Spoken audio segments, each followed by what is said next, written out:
নমস্কার বন্ধুরা, আপনাদের দুর্গাপুজো কেমন কাটলো? আশা করি ভালোই কেটেছে। আমার তো ভালোই কেটেছে। আবারও চলে এলাম লক্ষ্মী পুজো দেখতে।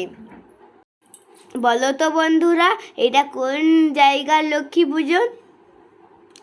জানি বলতে পারবে না তো? এটা হচ্ছে হলদিয়ার শিবরামনগর। নামকর লক্ষ্মী পূজা হয় এখানে।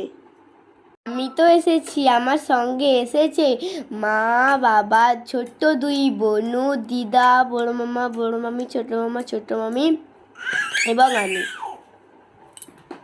লক্ষ্মী ঠাকুর দেখতে থাকি, আপনারাও দেখুন। বাই বাই বন্ধুরা, গুড নাইট বন্ধুরা। আমার পাশে থেকো, আমায় ফলো করো।